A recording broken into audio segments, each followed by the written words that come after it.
I'd like to maybe take a step back, like way, way, way back to one of the movies like I never even heard of before we decided to do this. I only heard about this movie when I started researching. I'm like, 13 Women. What is this? 13 Women made in 1932. I'm like, get out of here. And I kept just trying to avoid even looking at this film or the title or anything like that. Because even the posters, I'm like, this is supposed to be a slasher? Get out of here. And it kept popping up. So I'm like, you know what? Let me just do a little bit more research on this. I'm like, you know what? Maybe this is a film we should have on the list. And then when you were like, yeah, let's put it on, I was like, you know what? All right, fine. I thought this would probably be like something that I would say, you know what? This probably doesn't qualify as a slasher. Let's leave it off. But honestly, this 1932 film, it's a slasher. Not only is it a slasher, it's a prototypical slasher. There's a lot of things in here that's just beat for beat everything you would expect in a golden age slasher or a modern day slasher film. And I enjoyed it more than I thought I would, and I thought it fit into the category of slasher films far more than I thought it would. Yeah, absolutely. And I agree. It is surprisingly like a slasher film. And a lot of the ideas that become sort of iconic, for one thing, it's about a sorority, right? It's about a bunch of former sorority girls who are getting killed off because of something that happened in the past, which is something I maybe should have said about slasher films, is they often are about something that happened in the past and it's coming back to haunt the people in the present day.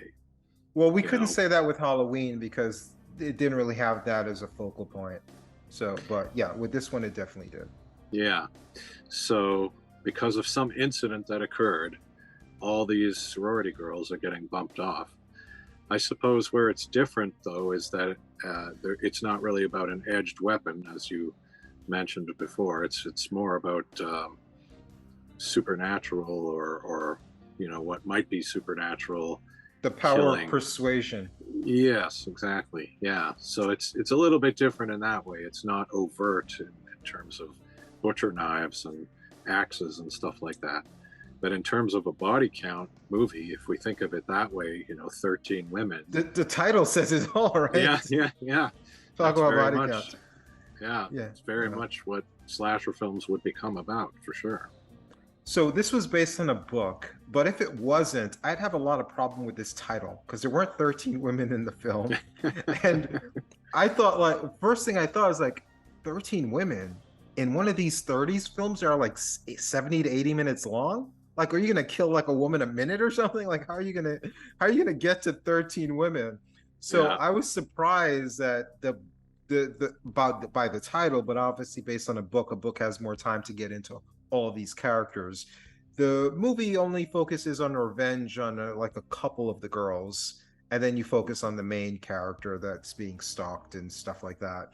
But you do have the backstory with the past, and this character was wronged by another group of characters that she's now going after, and we find out in time why she's going after them and such.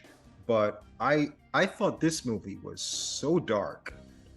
The first about 10 minutes, I'm like, holy crap, this is a dark, bleak film with like people killing themselves and just like, kids. And it was just like, wow, I was shocked at how dark it was. But it was a pre-Hays Hays Code film, so that probably had a lot to do with it as well. But I thought the beginning of this movie was a lot stronger than once it started focusing on just the Irene Dunne character, the main character. Then I think it became just kind of conventional type of a movie. But the first act of this film was just amazing to me. I thought I was in for like a hell of a ride. Overall, still a very good movie, but just I was just shocked at how bleak and dark and twisted this whole film was to start. You did have some things we should mention that can be problematic in this day and age. Half-breed type. Half Hindu, half Japanese. I don't know. You have a white woman putting on tanned makeup and slanty-eyed mascara and stuff like that to play an ethnic woman. I think she was supposed to be half Asian and Indian or something like that. Half-breed type. Half Hindu, half Japanese. I don't know. But she was just 100% white. So if stuff like that offends you, then you may want to stay away from this. But if you can just get past that as something that's part of the error, I definitely think it's 100% worth a watch.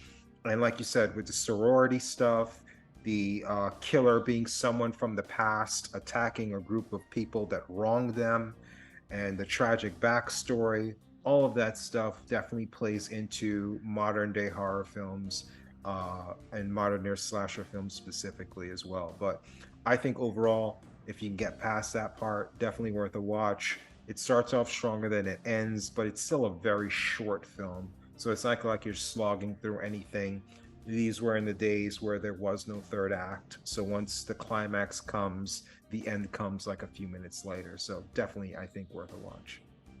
Yeah, I agree. It's for anyone interested in slasher films and the history, definitely worth watching. Also, for people who like pre-code movies, it's definitely worth watching. And yeah, ultimately, probably most interesting because of that. You know, because it is a weird, really early example of a slasher film. That's probably what makes it the most interesting. But that is reason enough, I think, to give it a look.